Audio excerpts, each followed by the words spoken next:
All right, let's head over to Scott and Melissa for another update on how things are looking. Good morning. Yeah, Scott's doing a little radio right now, so I'll take over this hit. And, we've got a variety of things going on across the state right now. If you're just joining us, the transition over to sleet happened sooner than we anticipated. So for many of us, we are just not reaching the forecasted snowfall totals that we once originally thought.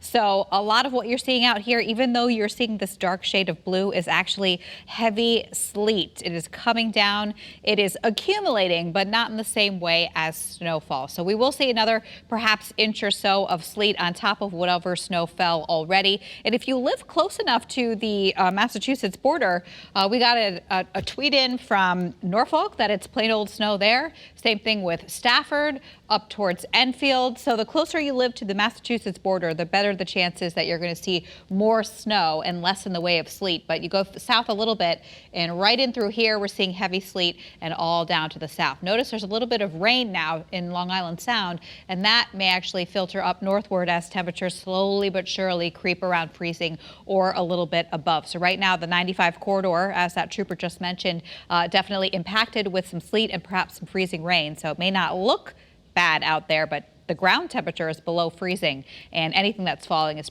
most likely freezing on contact. So definitely, if you could just wait a couple more hours, we're actually going to see the precipitation lighten up. But in the meantime, we still have the winter storm warning, winter weather advisory for the state throughout the day today. We've got the sleet out there, icy conditions this morning, and then we're just talking about that gradual transition from the sleet and freezing rain to perhaps just rain along the shoreline, but will stay mostly sleet in inland Connecticut.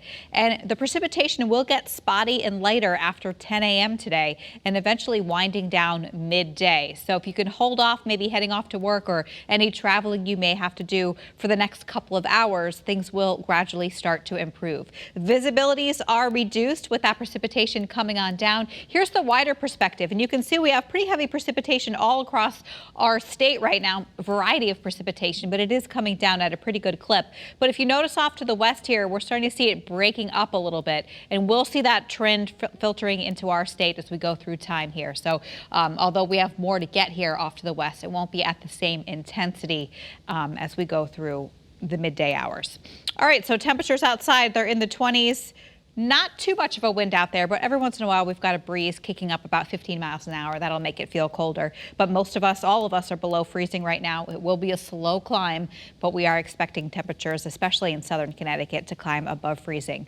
Winds, again, anywhere from about 5 to 15 miles an hour. And again, we have some wind chill values that are cooler than the actual air temperature, especially in parts of northwest Connecticut. So let's take a look at the storm moving on out, and we'll show you Futurecast real quick here. And you can see that conditions will improve. In fact, we may even see some breaks of sunshine before is done, before the sun sets. We do want to let you know, though, that there will be another refreeze as the sun sets and we drop below freezing again. So any residual moisture out there will definitely freeze up again. So that'll cause slick conditions as we go through the evening hours and tomorrow morning.